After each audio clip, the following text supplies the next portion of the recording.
Hello hi అండి. అలా నేను ఈ వీడియోలో నాన్ వెజ్ అయిన ఫిష్ కర్రీ చూపిస్తాను. నా స్టైల్లో నేను ఎలా చేస్తానో చూపిస్తాను. అందరూ ఊరికే వెజ్ అయినా అంటారు, అందుకే నాన్ వెజ్ చూపిస్తున్నాను. ఇవాళ మృగశిల కార్తీక కాబట్టి ఖచ్చితంగా ఫిష్ కర్రీ తినాలని పెద్దవాళ్ళు చెప్తారు. మా అత్తయ్య అయితే ఫోన్ చేసి మరి ఫిష్ తెచ్చుకొని వండుకొని అని చెప్పింది. దానికి కావాల్సిన పదార్థాలు ఏంటియో చూద్దాం. ఇప్పుడు ఫిష్, ఉల్లిగడ్డలు నేను కాల్చుకున్నాను గ్యాస్ మీద. దానికి సరిపడా ధనియాలు ఈ రెండు మనం గ్రైండ్ చేసుకోవాలి, మిక్సీలో అయినా లేదంటే రోల్లో అయినా. చింతపండు రసం, పచ్చిమిర్చి, జీలకర్ర, ఆవాలు, పసుపు, అల్లం వెల్లుల్లి పేస్ట్, జీలకర్ర మెంతులు గ్రైండ్ చేసిన పౌడర్, చిల్లీ పౌడర్ అండ్ లాస్ట్లో కొత్తిమీర. ఇవన్నీ కావాల్సిన పదార్థాలు. మనం ఇప్పుడు నేనైతే దీంట్లో దంచుకొని చూపిస్తానండి. సరిపడా సాల్ట్, మీకు ఇష్టమైతే మిక్సీలో పట్టుకోండి, లేదంటే ఇలా ఉంటే దీంట్లో దంచుకోండి. ఓకేనా? ఇందులో మనం కావాల్సిన పదార్థాలు వేసి కలుపుకుందామండి. అల్లం వెల్లుల్లి పేస్ట్, కొద్దిగా పసుపు,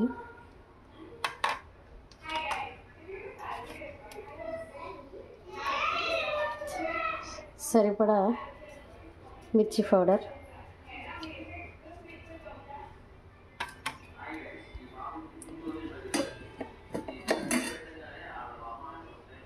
చిటికెడు ధనియా పౌడర్,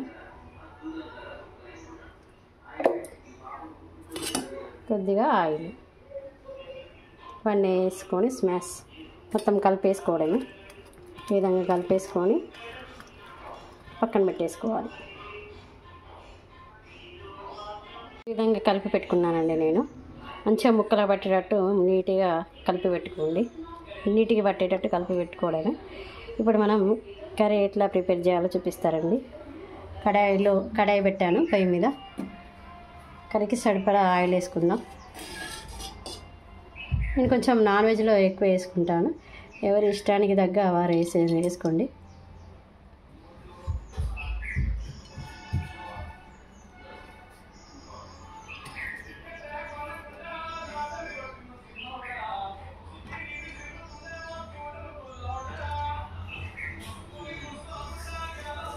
జీలకర్ర, ఆవాలు,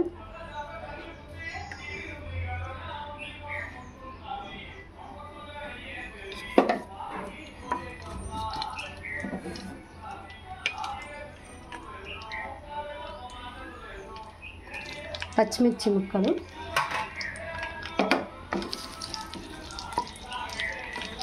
కొంచెం ఫ్రై అవనిద్దాం.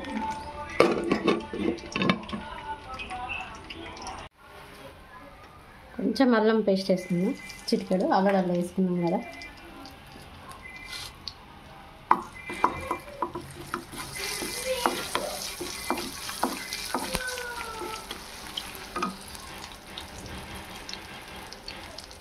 కొంచెం పసుపు,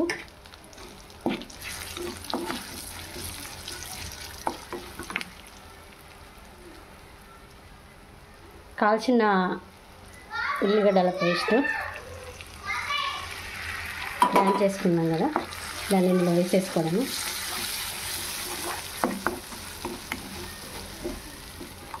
పచ్చి వాసన పోయేంతవరకు దీన్ని వేయించుకోవాలి. 10 నిమిషాలు ఇట్లా ఫ్రై అవనిద్దాం.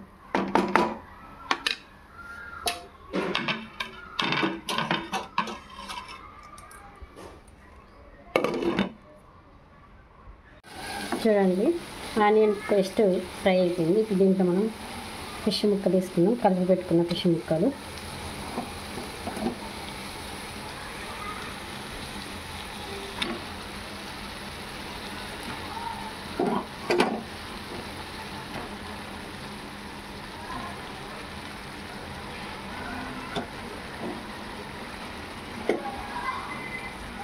ఈ విధంగా అన్నీ వేసేసుకోవాలి. వీటిని వేసిన వెంటనే ఇట్లా కలపొద్దు, ఇష్టం ఉన్నట్టు కలిపితే ముక్కలన్నీ విడిపోతాయి. ఇట్లా మంచిగా నీట్గా ఉండవు, అన్ని ముక్కలు విరిగిపోతాయి. అంటే దీన్ని ఇట్లా ఒక 10 to 5 minutes ఫ్రై అవ్వనిచ్చిన తర్వాత మనం చింతపండు రసం పోసుకోవాలి. చూడండి, ఫ్రై అయిపోయినాయి. 10 నిమిషాలలో మనం కొంచెం చింతపండు రసం వేసుకుంటాము. ముక్కలకు సరిపోయేంత వేసుకోవచ్చు. పులుపు మీ ఇష్టానుసారంగా వేసుకోండి, ఎవరి ఇష్టాన్ని బట్టి వాళ్ళు. బాగా కదపద్దు, కలిపామనుకో ముక్కలంతా విడిపోతే కర్రీ అంతా ఖరాబ్ అయిపోతుంది. చిన్నగా అట్లా కలిపేసి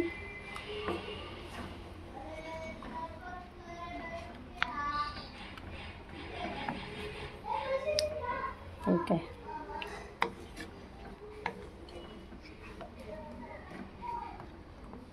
ఇట్లా కలిపి పెట్టేసుకుంటే మిగతా రసం వేసుకుంటాను. ఓకేనా? ముక్కలు మునిగేంత వరకు రసం వేసుకోండి. దీన్ని లో ఫ్లేమ్లో పెట్టి కొంచెం ఉడకనియండి మంచిగా చిన్నగా. ఓకేనా? చూడండి, ఫిష్ మరుగుతుంది, సూప్ మరుగుతుంది. మనం దీనికి కొంచెం సాల్ట్ వేసుకుందాం. ఉప్పు చూసి వేసుకోండి, ఎక్కువైతే ఏం చేయడం, తక్కువైతే వేసుకోవచ్చు. అని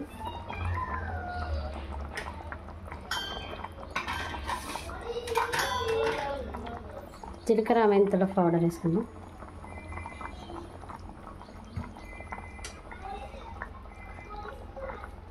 దగ్గర పడింది దాదాపు, కొంచెం ఒక 5 నిమిషాలు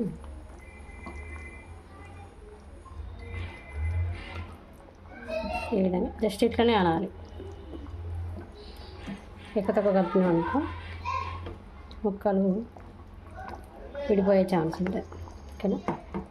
ఒక 5 నిమిషాల కర్రీ అయిపోతుంది. చూడండి, కర్రీ లాస్ట్లోకి వచ్చింది, ఆయిల్ మొత్తం పైకి వెళ్ళిపోయింది. ఇప్పుడు కొత్తిమీర వేసేసుకుందాం లాస్ట్లో. అంతే, ఫిష్ కర్రీ రెడీ. చూడండి ఎంత సూప్ చిక్కబడిందో. ఓకేనా ఫ్రెండ్స్, బాయ్ మరి.